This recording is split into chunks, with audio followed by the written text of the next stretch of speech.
This, this is the L2C Media Network, and this is Steve Baxley's Sports Final, brought to you by the L2C Media Network. Now, with all the latest and a rather light day in sports, here's Steve, the Baxman Baxley. All right, thank you. Whoa, Franklin Pangborn, how you doing, dude? Great to see you. Hi, how are you? Good evening. Welcome. Bonne chance, madame and messieurs. How you doing? Yeah, we had the World Series last night, and that literally means one thing. Uh, Not much happening in the world of sports. We finally got the NASCAR race done. That's been paused for 3 days due to some mysterious mist. Yes. And, well, believe it or not, we are a week from yesterday away from election night. Now, we will be taking just a little heads up. Our sports final on Tuesday will be condensed to 30 minutes because, well, it's the election. And a lot of people are going to be wondering who's going to win. So we're going to call this rich man, old man, bigger man, somewhat alleged nutbag. Anyway, yeah, that's what they're calling this. The election that will decide Armageddon or something like that. But that's not why we're here. Let's leave all that to the fun folks, okay? The people that are paid to be funny. Right now, I'm paid to do sports. I'm not even paid. I like to put some advertisers on here. So it's time, even though we're a little light, it's still time for a little spotage. So here we go. We got some sports headlines we're going to give you details on, and a whole lot more. So let's go right now, right down the old palapet. And we got to tell you that right now it's 11:40. We started 11:35, so we're smoothly going on. So here we go. Here we go. Here we go. South Lake Carroll five-star quarterback Quinn Ewers, the number one ranked 2022 quarterback prospect in the 24/7 24/7 sports composite, and the number one ranked prospect in the top 24/7 for 2022, decommitted from Texas on Wednesday. Ewers committed to Texas on August 14th, making him the highest rated quarterback prospect to commit to the Longhorns since Vince Young in 2002. But just over 2 months later, Ewers is back on the market. He announced he decommitted from the Longhorns in a Twitter post. He didn't name any other collegiate program in the post, but 24/7 Sports put together a list of potential landing spots for the five-star signal caller. The 24/7 Sport folks put together a list of potential landing spots for the five-star signal caller. The crystal ball for Ewers also Ewers all start training toward the Big Ten program. He did thank head coach Tom Herman and the Longhorns for recruiting him. And there you go. Let's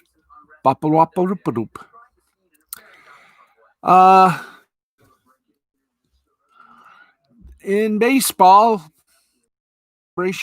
celebrations. The social media age demands that players on championship shortly after reaching the competitive mountaintop of their sport. Sometimes those images are filled with heartfelt messages that serve as a thank you to everyone who got the player to that championship moment. Other times, like with Max Muncy, the posts serve as a platform to take shots at people you have gripes with. Such was the case in the Dodgers player's post on Wednesday, where he's holding the World Series trophy after Los Angeles defeated Tampa Bay on Tuesday in a decisive Game 6, 3-1. Muncy captioned the image, quote, if anyone of you folks out there remember, it's the caption was in reference to a comment Manfred made earlier this year when he referred to the World Series trophy as a quote piece of metal end quote. Even worse was that it was in the context of whether he believed the Astros should be stripped of their 2017 championship as a result of their cheating scandal, which was revealed earlier this year and resulted in no punishments for any active players. He also called the thought of putting an asterisk on the title a futile act. Naturally, this enraged the Dodgers, who came just short of winning that piece of metal in 2017. Justin Turner shot back at the commissioner in the preseason when he said, quote, for him to devalue it the way he did yesterday just tells me how out of touch he is with the players in this game. At that point, the only thing devaluing that trophy is that it says commissioner on it, end quote. Now, for what it's worth, Manfred eventually apologized for his comments, but clearly they were still swirling around the heads of players like Muncy during the championship celebrations. And that is your baseball report for now. We'll just wait for the long. In college football, well, the Big Ten has deemed no contest. The Wisconsin-Nebraska game, previously scheduled for Saturday, is the first in the Big Ten to be declared a no contest due to a COVID-19 outbreak. It will not be made up or forfeited, despite Wisconsin making a call on its own to cancel without consideration for the Big Ten's automatic thresholds. Wisconsin announced Wednesday that 6 players and 6 coaches, including starting quarterback Graham Mertz and head coach, figures were enough to trigger an automatic cancellation that comes with COVID-19 positivity rate of at least 5% and a population positive rate of at least 7.5% in the neighboring area. Short of that, Big Ten protocols is state teams can consider viability of continuing with scheduled competition. Anything below that, if local leadership, the president, chancellor, athletic director, medical staff, public health official, any of them deem that it's inappropriate to move forward, they work in consultation with us and with our opponent, said Big Ten spokesman Kerry Kenny. No contest is the outcome. A no contest means the game is not counted for either side. There was some outcry on social media, primarily from Nebraska fans who believe that the Cornhuskers should receive a forfeit victory because the Badgers made the decision unilaterally. Big Ten athletic directors voted unanimously last week to allow schools to cancel a game when they deemed positivity rates were too high but fell short of the aforementioned red threshold that would trigger an automatic shutdown. On its own, Wisconsin decided to cancel the Nebraska game and shut down the program for a minimum of 7 days. Infected players will be out 21 days from the date of their original positive antigen test. It is known that Mertz first tested positive on Saturday. Coaches will be out a minimum of 10 days. Chris said he tested positive on Wednesday morning. That would put those 5 other Wisconsin coaches back on the field next Saturday morning at the earliest, hours before 3:30 p.m. home game against Purdue. Wow.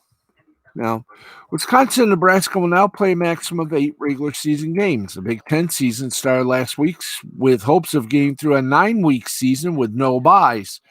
Big Ten Tigers state teams must play at least 6 games to be eligible to win the division. That is, if all Big Ten teams average 6 games. Whoa. So stand by, as they say, to make sure everything is going to be kosher, I guess. I want to remind you, do we have a reminder here? That this program is blessed by the folks at Wild Boar Beer. let's try that again. We are blessed by Wild Board. No, Wild Board. No, I know this is hard to say in either way. We like to state that this program is made possible by the fine folks over at Wild Boar Beard Company. Your beard out of shape, going in and out. It needs to be tamed. Well, go to wildboarbeardcompany.com for a whole lot of ways to tame that beard and your hair, and a lot more, from beard oil to a few other things. For more information, go to wildboarbeardcompany.com. One of these days, I'm going to get this right. Okay, let's keep going. Now, in the National Football League, and I know we have a Thursday night game coming up, I hope. So the rabbi, who is not with us this week, he has sent his prediction to us, and we'll give that to you in a moment. Now, Baker Mayfield did not even begin to entertain questions that he is a better quarterback without Odell Beckham Jr. During his virtual meeting with the media on Wednesday, Mayfield, who won AFC Offensive Player of the Week honors after throwing 5 touchdowns in last Sunday's come-from-behind win over the Bengals, did most of that damage without Beckham, who tore his ACL during the first quarter of Sunday's game. Beckham, who has caught 97 of 176 targets for 1,354 yards and 14 touchdowns during his first 23 games with the Browns, will miss the remainder of the 2020 season. Now, given Mayfield's performance without Beckham on Sunday, along with the success Mayfield enjoyed without having the star receiver as his teammate during his rookie season, a narrative he has grown that the Browns quarterback is better without Beckham, a 3-time Pro Bowler, who eclipsed 1,000 receiving yards during his first season with Mayfield. While it was certainly a fair question to ask given his production, Mayfield felt that given Beckham's serious injury, it was a question that should not have been asked, like, who's on first? Said Mayfield, for one, I think it's just completely insensitive to a guy who just tore his ACL. I'm not even going to comment on it. And, well, Mayfield did good. I guess you could say that. Mayfield, who looked to help the Browns improve the 6-2 this Sunday at home against the 3-3 Raiders, was willing to discuss how the Browns' offense will change without Beckham, while he acknowledged that losing Beckham will impact the offense. Mayfield said the Browns will continue to play their strengths while making the necessary adjustments to how defenses will play them moving forward. And there you go on that little bit of joy and happiness. Okay, we are at 52 minutes past the hour of 11 o'clock. We get to finally leave the air at 12:30. That's going to be fun. So here we go. Once again, a reminder, a little heads up. We will be condensed on election night, November 3rd. We will be on for 30 minutes at 11:30. Little drink.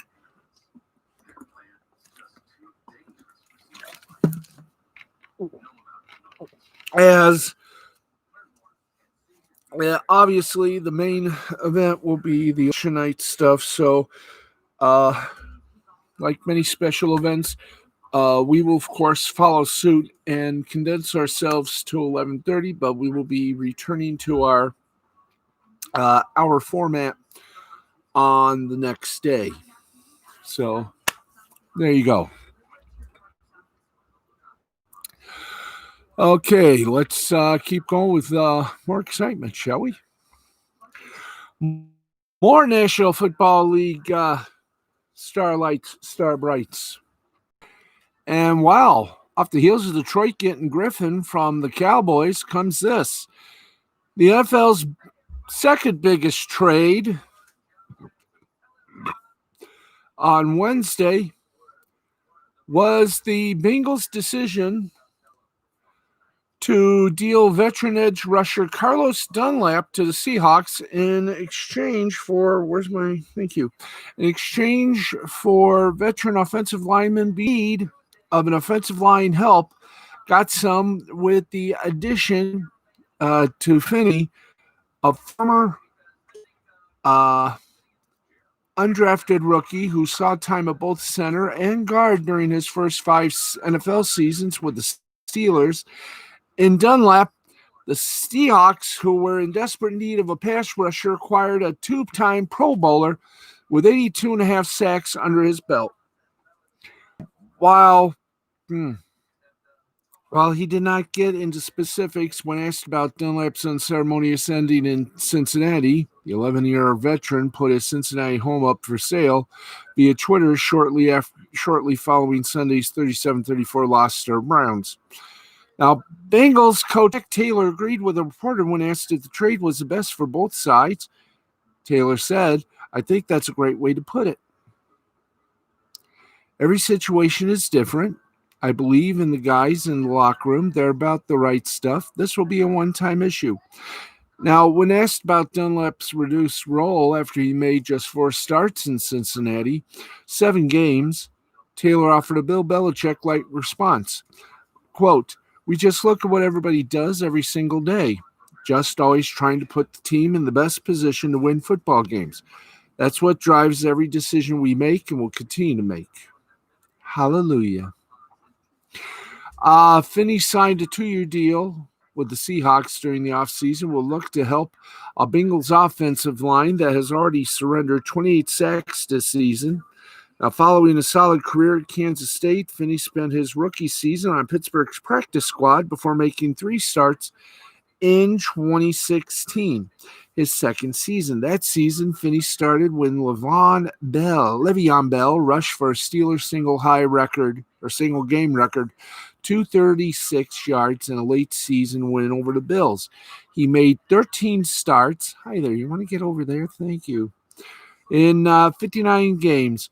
For the Steelers, before appearing in 6 games with Seattle. Now, the Seahawks deemed him expendable after Finney lost his position battle against Ethan Pocket. Now, while he will be replaced in Cincinnati by undrafted rookie Amani Bledsoe, the 31-year-old Dunlap will join a Seattle pass rush that recorded just 9 sacks during the team's first 6 games.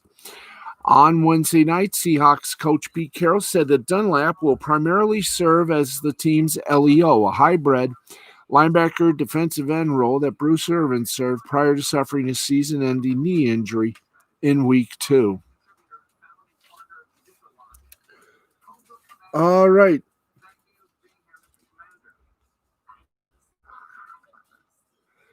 Let's right now give you a little break to. Here we go. Here we go, ladies and gentlemen.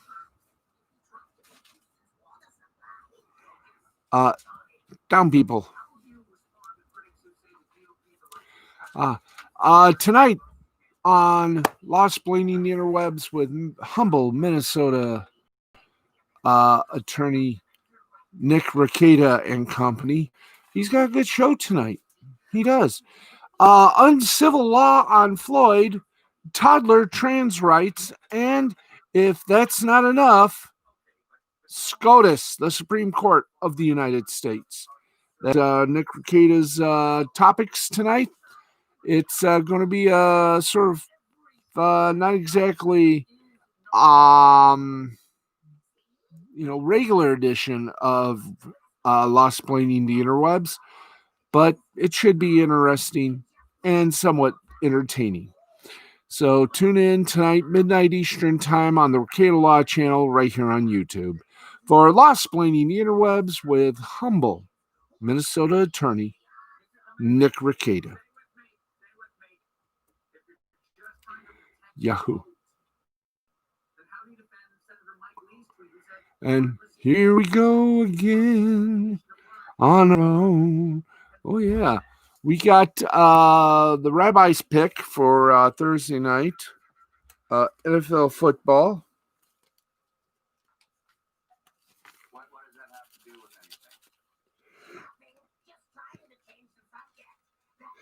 And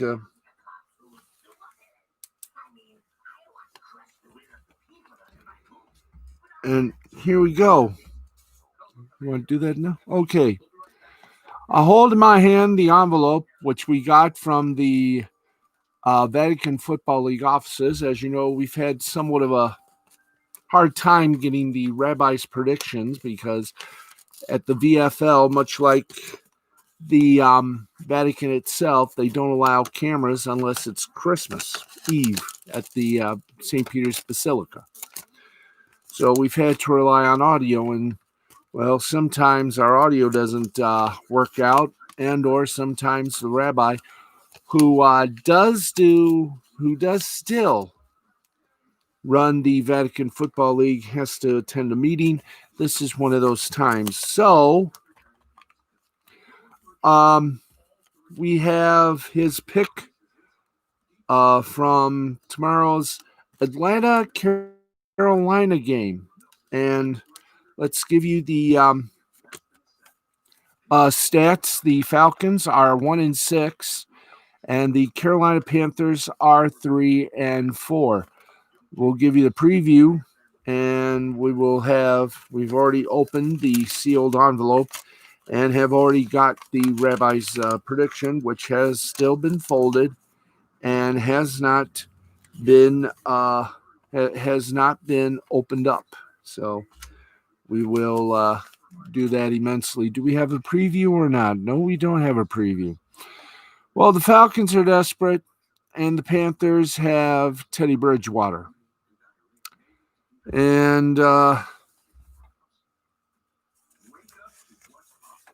let us give you the rabbi's prediction. And wow, this is wild. He's picking the Panthers over the Falcons, 34-14. So there's the prediction, 34-14. Panthers by 20. So there you go. So,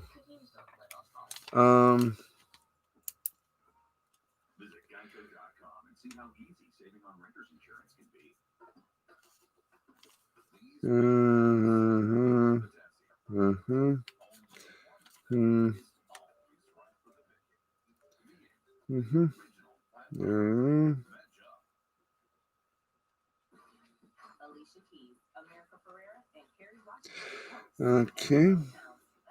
Oops.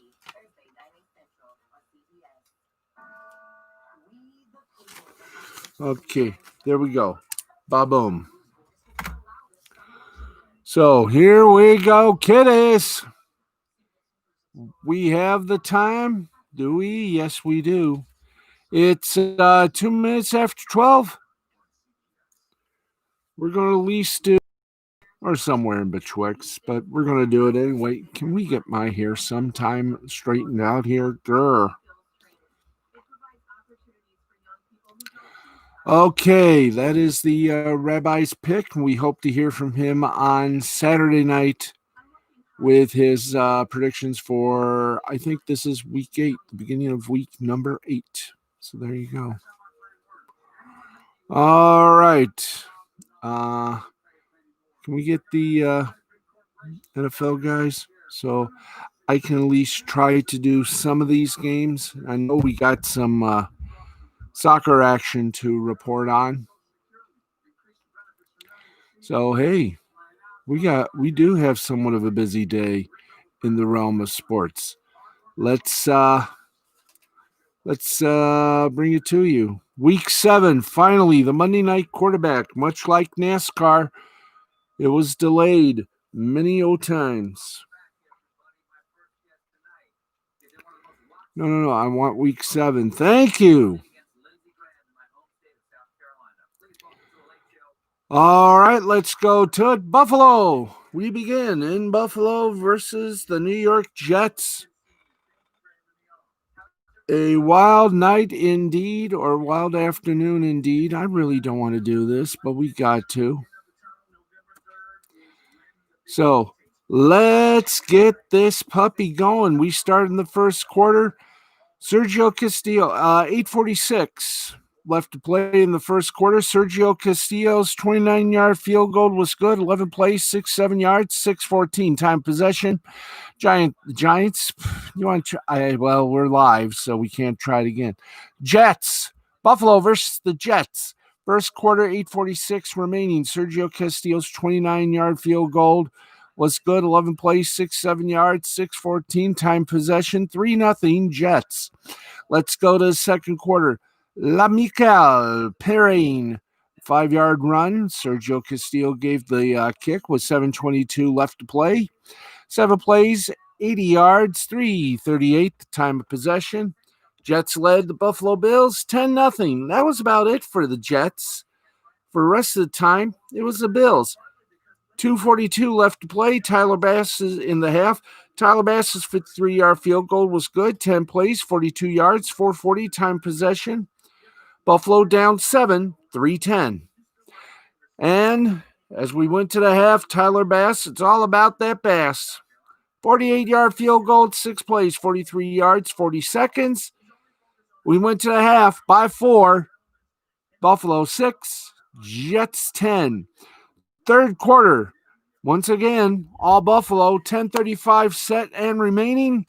Tyler Bass kicked a 46-yard field goal, 9 plays, 19 yards, 4:25 time of possession, a 1-point game. Jets 10, Buffalo 9. Then with 1:37 left, Tyler Bass kicked the 37-yard field goal in 14 plays, 73 yards, 7:23 time possession. Bills by 2, 12-10. Fourth and final quarter, 6:01 remaining. Tyler Bass' 29-yard field goal was good. 8 plays, 46 yards, 4:28 time possession, 15-10 Buffalo. And minute 56 left to play. Bass kicked a 40-yard field goal to seal it. 8 plays, 37 yards, 3:22 time possession. Buffalo wins 18-10. Wow. What a momentary bit of fun that was. Let's get over to Cleveland taking on Cincinnati. Cincinnati, here we come. And this should be an easy game. First, kick it off. Joe Burrow, 1-yard run. 6:47 remaining. Randy Bullock kick. 3 plays, 24 yards, minute 34 time possession. Cincinnati up 7-0. Cleveland came back with a field goal with a minute 21 left to play. Cody Parker hit a 43-yarder that went 5 plays, 8 yards, minute 39 left, minute 39 time possession. Cincinnati's lead was 4, 7-3 Cincinnati. In the second quarter, 11:09 to play. Randy Bullock's 37-yard field goal was smooth, 11 plays, 62 yards, 5:12 time possession. Cleveland started to launch a comeback, down 7, 10-3. Cincinnati still led. A touchdown with the extra point. Double good, 3:39 left to play in the half. And Harrison Bryant's 3-yard pass from Baker Mayfield with Cody Parkey's extra point was good. 11 plays, 75 yards, 7:30 time possession. We were tied at 10. The Browns had a nice little comeback. And by the way, the Bengals kicked that field goal. Bengals came back. Tyler Boyd, 11-yard pass from Joe Burrow. Randy Bullock kick. 15 seconds left. 10 plays, 75 yards, 3:24 remaining. We went to the half. Cincinnati 17, Cleveland 10. Third quarter, you're going to love this. Browns came back. Harrison Bryant's 6-yard pass from Baker Mayfield. Cody Parkey's kick was good. 9 plays, 75 yards, 5:28 the time possession. It was 17-17. Bengals came back to untied at 2:51 remaining. Randy Bullock, 23-yard field goal, 12 plays, 71 yards, 6:41 time possession. Cincinnati led by 3, 17-20. Fourth quarter, Browns came back. David Njoku, 16-yard pass from Baker Mayfield. Cody Parkey's kick was good. 8 plays, 79 yards, 4:38 time possession. 13-13 left to play. 24-20, Cleveland. Bengals came back. T. Higgins, a 16-yard pass from Burrow. Randy Bullock's kick was good. 12 plays, 80 yards, 4:28 time possession. 8:45 time remaining in the game. 24-27, Cincinnati. And, well, Browns came back. 4:53 left to play. Kadeem Hunt, 8-yard pass from Baker Mayfield. Cody Parkey kick, 7 plays, 75 yards, 3:52 time possession. Cleveland was ahead and ahead to stay. 31-27. Cincinnati down by 4. Well, the Bengals came back. Minute 6 left to play. Giovanni Bernard's 3-yard pass from Joe Burrow. Randy Bullock's kick. 10 plays, 75 yards, 3:47 time possession. 31-34, Cincinnati by 3. And with 11 seconds left, Donovan Peoples-Jones, 24-yard pass from Baker Mayfield. Cody Parker's point after failed. 5 plays, 75 yards, 55 seconds. Cleveland wins 37-34. Ain't that good? That is perfect and more. Let's get to it. We go to Houston, Green Bay, and Houston. First quarter, Green Bay. Devontae Adams, 3-yard pass from Aaron Rodgers, the anointed one. Mason Crosby's kick, 10 plays, 75 yards, 5:39 time of possession, 9:21 left to play in the first. Green Bay over Houston, 7-0. In the second quarter, Green Bay continued to do a little slobber knocker in 13:33. Left on the clock, Jay Sternberger's 3-yard pass from the anointed one, Aaron Rodgers. Mason Crosby kick was good. 9 plays, 9 plays, 88 yards, 4:37 time possession. Green Bay led 14-0 over Houston. It wasn't over because the you-know-who did not sing. To end the second quarter of the first half, Green Bay came back, 14 seconds left. Malik Taylor's 1-yard pass from Aaron Rodgers. Mason Crosby's kick was good. 9 plays, 69. Ding. That's right, 69 yards, 2:24 time possession. We went to the half. Green Bay was up 21-0. Third quarter, 8:55 remain. David Johnson's 3-yard pass from Deshaun Watson. Kaimi Fairbairn's kick was good. 11 plays, 75 yards, 6:05 remaining in the third. 21-7 was the score. The good guys, Green Bay Packers, came back. Devontae Adams, 45-yard pass from Aaron Rodgers. Mason Crosby kick, 8 plays, 75 yards, 4:11 the time possession. 28-7 Green Bay. Fourth quarter, Kaimi Fairbairn's 38-yard field goal was good with 14:12 left to play. 7 plays, 47 yards, 3:36 time possession. Houston cut the Green Bay lead to 18, 28-10. Houston came back with another field goal. Fairbairn, 29-yarder, 7 plays, 11 yards, 2:12 time possession at 9:56 remaining. 28-13. Houston launching a comeback. But Green Bay and Aaron Rodgers wouldn't have it. Jamal Williams, 1-yard run. Mason Crosby's kick was good. 7 plays, 46 yards, 3:15 time possession with 3:40 left to play. It was 35-13. Houston finally scored on a Will Fuller V6-yard pass from Deshaun Watson. Kaimi Fairbairn kick. 9 plays, 75 yards, 207 time of possession, minute 33 left to play, and that's all she wrote. 35-20 was the final score. Green Bay kicked it out of the park. Okay, well, this is going to be a nice and easy lethargical. First quarter, we go for Washington versus the Dallas Cowboys. First quarter. Dalton Schultz was tackled in the end zone for a safety. 7:45 remaining. 5 plays, -1 yard, 2:08 time possession. Washington started to lead 2-0 over Dallas. Washington came back, 3:48 time left to play.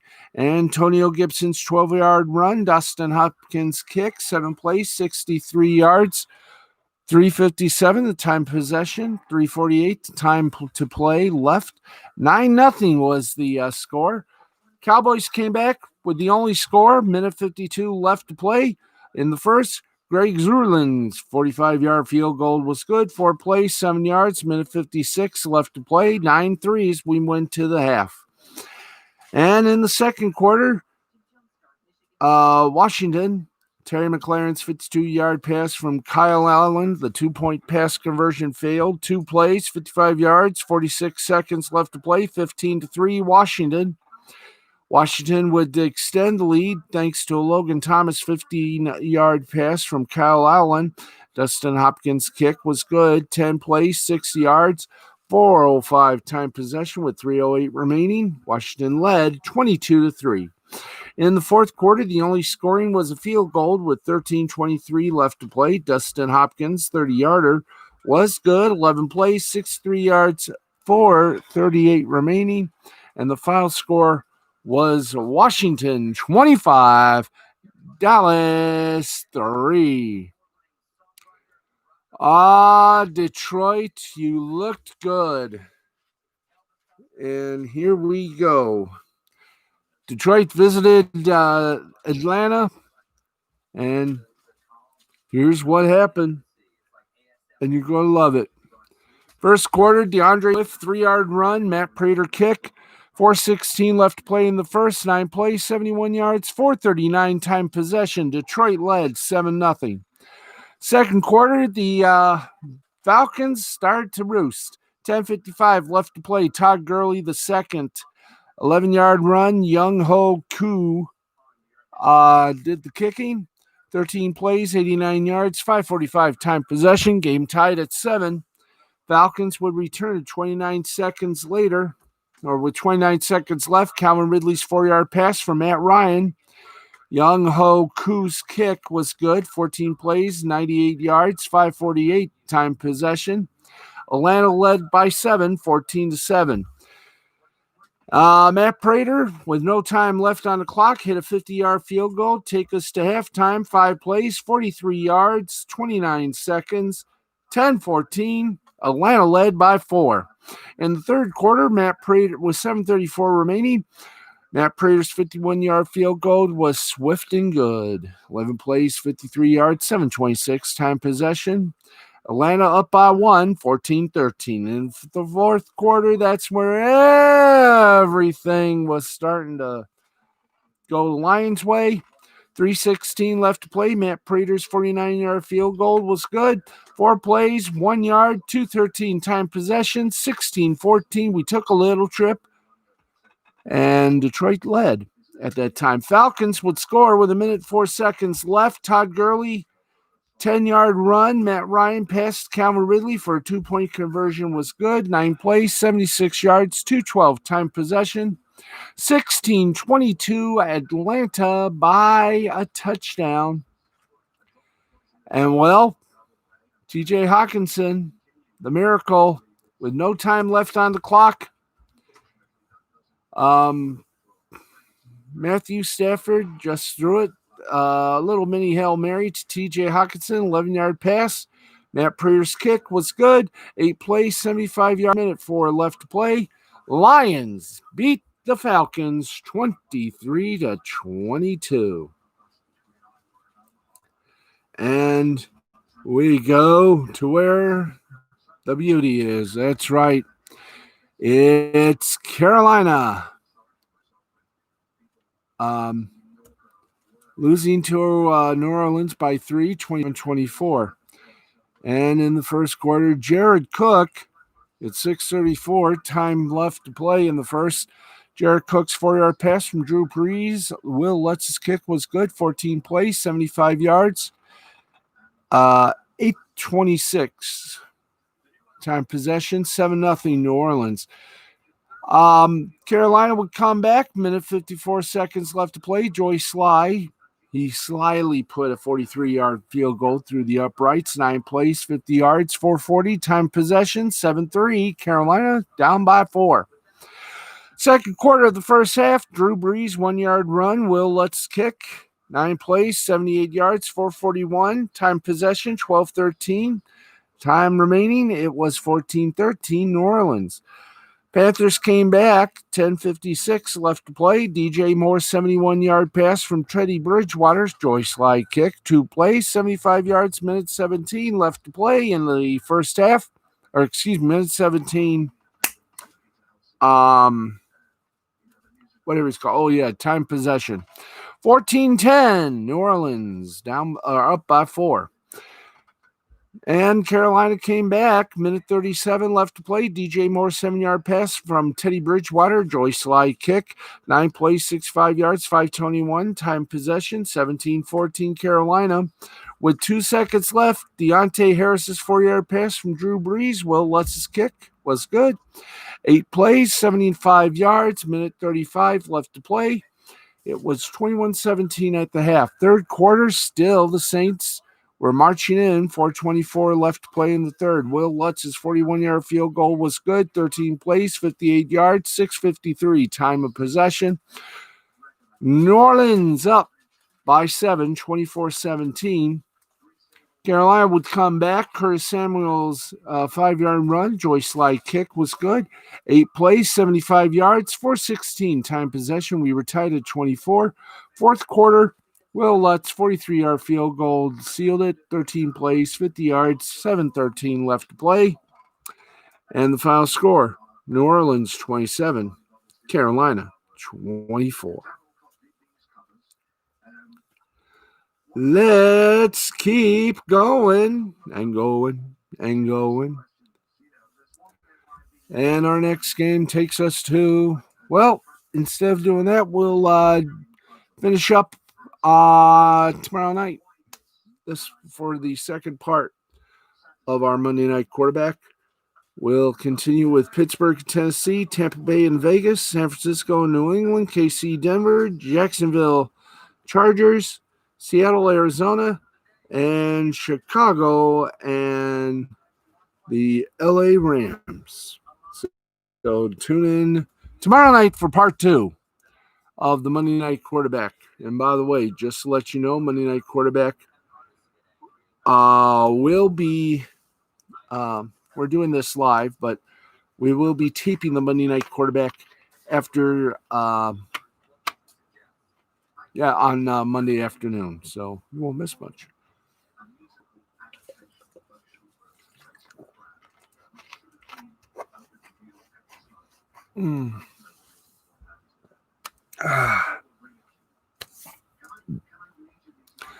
All right, we're at 12:22. We're going to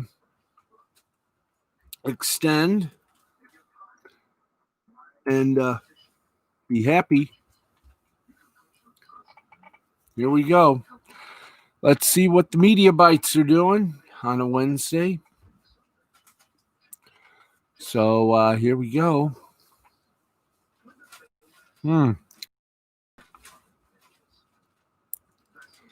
Let's see. Well, Joe Benigno is retiring from his drive time role, which will be paving the way for Craig Carton's WFAN comeback. Joe Benigno is retiring from his drive time role, paving the way for Craig Carton's big old comeback. It's been quite the year for former WFAN morning co-host Greg Carton, who was released early from prison in June. He served over a year of the 3.5 years he was initially sentenced to in April 2019 for his role in misappropriating $5.6 million in funds from a ticket resale Ponzi scheme. He was discussed as potentially coming back to WFAN at the time, saw an HBO documentary on his rise and fall air earlier this month, was reported as expected to sign a contract with the fan last week, and now has seen the drive time slot cleared for him. Andrew Marchand of the New York Post broke the story Wednesday morning that 67-year-old current drive time co-host Joe Benigno would announce his retirement from that role on Wednesday's show, paving the way for Carton. And Benigno did just that. Here's more from the Joe and Evans show posting on intercomradio.com about the move. Joe Benigno announced Wednesday afternoon that he is retiring full-time from WFAN. His final show with Evan Roberts from the Town Fair Tire Studio will be next Friday, November 6th from 2 to 6, ending a 13-year partnership that began as Benigno, and Roberts in the midday on January 2nd, 2007. Joe said at the show's open, "It's time. It's been a great run, a stellar 25 years here, almost 14 for us. We've had a stellar ride, all the things we've done. We've had a lot of fun and some memorable moments, but it's time for me to go." Benigno, who last month both turned 67 and celebrated his 25th anniversary as a full-time WFAN employee, will continue in a part-time role on the station into 2021 with a scheduling to be determined. And here's more from the official announcement via Mike Rosenstein at NJ.com. Intercom announces longtime WFAN 1019 FM 660 AM on-air host will retire from his afternoon drive co-host role. His final show Friday, November 6th. Benigno will continue to be heard on station select roles beginning 2021. And just says about his career there, so we won't get into too much. He first joined WFAN in 1994 after winning a Fan Appreciation Day contest. It came with the prize of being hired as host for one day. He turned that into a job at a small radio station in Elizabeth, New Jersey, and then was hired as FAN's overnight host in 1995. He then shifted to middays in 2003 and held that role through Mike Francesca's second retirement last year, which then saw Benigno and Evan Roberts bump to the afternoon drive slot. Now looks like Carton will be sliding in along Roberts. We'll see how they do against ESPN New York's Michael Kay show, which is winning the afternoon ratings battle for quite some time now. 12:26. Is incredible this night. It's incredible. And we have an update on Sinclair and the former Fox Sports regional networks. And doesn't look pretty good. Now, when Sinclair bought the former Fox regional sports networks from Disney last May, with the purchase approved by the Justice Department last August for $9.6 billion at a total valuation of $10.6 billion, including minority shares that they didn't buy out. And, of course, they sold a little piece to Byron Allen. That deal looked pretty good for them on several fronts. After all, those networks, including the S Network, were wound up being sold separately for $4 billion, were estimated as worth $20 to $22 billion at the start of Disney's auction of them. Even subtracting Yes, that would put the other RSNs at an estimated value of at least $16 billion. But because of COVID-19 destroying live sports and literally shutting down any and all sports coverage, things have gone especially poorly for Sinclair and the RSN since that takeover, particularly, of course, as we said, with this year's pandemic. Sports shutdown, and a lot of pay TV providers have dropped the regional sports network. And now bondholders, an important group, considering that only $1.4 billion of the purchase price was in cash, with $4.9 billion coming in bonds, $3.3 billion coming in a loan, and $1 billion coming in shares, are reportedly pushing for debt restructuring at Diamond Sports, the Sinclair subsidiary set up to oversee the RSNs. As Cord Cutter News Wednesday reported by Jess Barnes. And we have that report right here, do we not? Teleprompter working. Thank you. It's been just over a year since Sinclair purchased Fox Regional Sports Network through its subsidiary Diamond Sports Group for $9.6 billion. The company is now reportedly looking into restructuring, with an analyst calling the RSN's Sinclair's Achilles heel. The company and its creditors have each brought in advisors to assist with the restructuring talks. Wall Street Journal did a piece last week from Alexander Gladstone and Lillian Rizzo. Diamond Sports Group LLC's bondholders have hired legal and financial advisors as the Sinclair subsidiary deals with the death of live sports during the coronavirus pandemic and the loss of some carriage deals with pay TV distributors. People familiar with the matter have said. The unit's debt stems from a big bet on regional sports that Sinclair made last year when it bought the 21 former Fox Sports regional networks from Disney. An acquisition followed at $10.6 billion and financed through one of the largest U.S. junk bond sales in history and in years. Senior bondholders have tapped law firm Gibson, Dunn, and Crutcher, LLP, to assist with potential restructuring talks, while junior bondholders have engaged law firm Strzok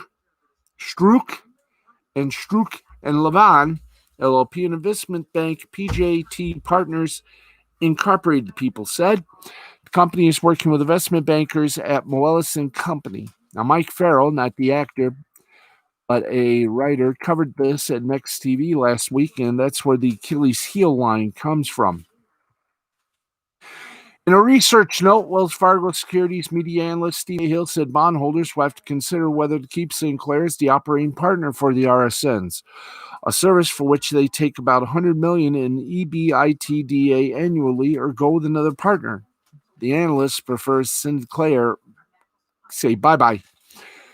Said Cahill, we think the RSNs have been Sinclair's Achilles heel as it's a distraction for investors, an asset in decline, and a potential drain on retransmission rules to support RSN carriage fees. While there's no equity value in Diamond, these factors also mean less equity value in TV. Ultimately, we view a separation of the RSNs as the best-case scenario for Sinclair, as it removes a big overhang that's needed management's attention since the get-go. Separation may be a rather extreme outcome, though, and there isn't a lot to suggest that's being seriously considered at this point. Sinclair clearly sees value in the RSNs and synergy with their local broadcast stations. There isn't necessarily another obvious operator to point to, especially considering that this all started with Disney's attempts to run these RSNs nixed by the Justice Department. Four-letter reasoning, ESPN. And it's worth noting that the RSN's poor 2020 performance due to the pandemic has a whole lot to do with an unanticipated sports shutdown, season shortening. As we've written before, while that shutdown, subsequent season shift had all sort of negative effects on broadcasters and pay TV providers, the RSNs had it the worst thanks to the details of their contracts. Those contracts left them owing more to providers in payments for missing guaranteed numbers of games that they received back from teams for those missed games, and the RSNs are also even more dependent on live games than the national cable sports channels. So the dramatic changes to their lineup hit them even harder than, say, ESPN or FS1. But at the same time, while these RSNs would certainly be doing better in normal times, there isn't a clear return to normalcy immediately ahead. The details of the 2020-21 NBA and NHL seasons are still being worked out, but they're clearly going to be shorter than they would be in a standard year. The 2021 Major League Baseball season may wind up going ahead in a more normal fashion, given that it's not set to start till April 1st, but it may wind up seeing some changes in contractions as well if there isn't a widely available COVID-19 vaccine by that point. So while 2021 will probably be better for the RSNs in terms of live game inventory, which is the most important thing for them, it probably won't be a full return to normal. And given how so many sports have seen ratings declines in the fall, there is not a certainty that normal ratings will ever return after a vaccine. Now, it should be mentioned that a lot of the RSN's current carriage woes are about the pandemic-created off-season lull, though. Sure, it's bad for these RSNs that they're being dropped by YouTube TV, Hulu Plus, Live TV, and previously dropped by Fubo TV and Dish and Sling TV, but the YouTube and Hulu drops came this month and last month at a time when these networks had next to no live games.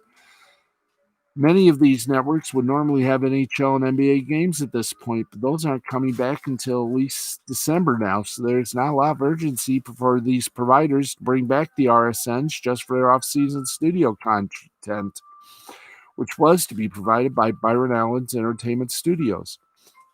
Now, the key driver for these networks is really baseball in most cases, so there may not be a ton of movement until we get closer to April 1st. The real long-term carriage concern is if these networks remain off these providers after April 1st, and it should be noted that streaming providers aren't the entire story. These RSNs do have deals with many traditional cable and satellite providers, and many of those are locked in until 2022. At any rate, this is an interesting conjunction of circumstances for the RSNs and for Sinclair's purchase of them. The opportunity to pick up these RSNs for an expenditure of $9.6 billion looked pretty good last year. That led Sinclair to leverage their assets so heavily to get that deal done. And that deal led to an initial jump for their stock. But that leverage buy now looks a lot worse thanks to the pandemic's effects on sports and on these RSNs. And it's definitely notable to hear that the bondholders are getting a little bit antsy and some restructuring may be on the table. However, it's unclear exactly what that will mean for the RSNs at this point. But we'll be keeping an eye on this story. And I guess you could say with Sinclair possibly being asked to just, cash out, could the RSNs be broken up and given to, say, AT&T, Comcast, and quite possibly maybe another little organization? We'll just have to wait and see what happens. 1236. Hello to everybody on Facebook, Twitter, and the Gram. And folks, get ready, get set, because we got to make this work. It's the scoreboard. And I got to remember to slow down, otherwise I will be slurring. You'll learn a lot doing this live. That's why I'm going to be taping the Monday Night Quarterback segments on Monday afternoon.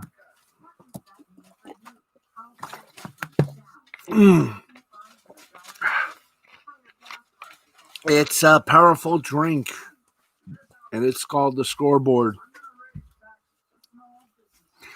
So let's give you the scoreboard and all of the fun that goes with it. That's right, kiddies. It's scoreboard. Take one with water. Boom. Here we go. Beep-a-deep-a-doo. Beep-a-deep-a-da-bop. Sorry, I had to do that. Because if I didn't do that, well, that would have been very sad. So right now we're just trying to get the scoreboard up, and we do. Good, we have it. Let's go to it. In the European Champions League group stage, Paris Saint-Germain over Baxley 2-0. Chelsea over Krasnodar 4-0. Club Brugge and Lazio tied at 1. Dortmund over Zenit 2-0. Ferencvaros and the Dynamo Kiev ended up in a 2-2 tie. Barcelona 2-0 over Juventus. Manchester United over Leipzig 5-0. Seville over Rennes 1-0. In the basketball, European basketball, and overtime, Juventud Badalona defeated Unix Kazan 93-91. Lokomotiv Kuban defeated Monaco 88-72. Mornar Bar over Bud Dukan Buduknos 85-82. Unicaja over Ulm 81-76. J.O. Borg over Partizan 89-76. Venezia over Bakeshir 88-82. Levelois over Breshka 75-70. We continue on. Espanyol basketball, Baskonia over Manresa 87-68. Estudiantes over Gipkoza 80-61. In Finnish hockey, Finland, Helsinki over JYP 4-1. Jakrut over Tapra 2-1. Pelicans over Karpat 2-1. Luko over Saipa 4-1. In Japanese baseball, it was the Fukuoka Silverhawks over the Chibalade Marines 2-0, 2-4-1 for the Hawks, 0-5-0 for the Marines. Senga got the win. He's 10-6. Chen got the loss. He's 0-2. Hanshin Tigers over the Chinichi Dragons 9-1, 9-14-1 for the Tigers, 1-3-1 for the Dragons. Awashada got the win for the Tigers. He's 6-2. Katsunu got the loss for the Dragons. He's 4-5. Hiroshima Carp over the Yakut Swallows 3-2, 3-6-0 for the Carp, 2-6-0 for the Swallows. Endo got the win for the Carp. He's 4-6. Ishikawa got the loss for the Swallows. He's 2-8. Nippon Ham Fighters over the Oric Buffaloes 1-0, 1-5-0 for the Ham Fighters, 0-2-0 for the Buffaloes. Dixon got the loss for the Buffaloes. He's 0-4. Verhagen got the win for the Ham Fighters. He's 8-6. And got a big-ass ham as well. Haha. Cebu Lions over Rakuten Golden Eagles 4-3. 4-7-0 for the Lions. 3-9-0 for the Eagles. Hamea got the win for the Lions. He's 3-2. Wakui got the loss for the Eagles. He's 11-4. Yokohama Bay Stars over the Yomiuri Giants 10-6. 10-11-1 for the Bay Stars, 6-6-2 for the Giants. Issei for the Bay Stars gets the win. He's 3-0. Takahashi gets the loss. He's 1-2. South Korea baseball. Kia Tigers over the KT Wiz Swan 4-3, 4-10-2 for the Tigers. 3-7-1 for the Swan. Hanwha Eagles 7-6 winners over the LG Twins. 7-13-1 for the Eagles. 6-11-1 for the Twins. And the NC Dinos beat the Lottie Giants 7-1, 7-11-1 for the Dinos, 1-5-2 for the Giants. And that, ladies and gentlemen,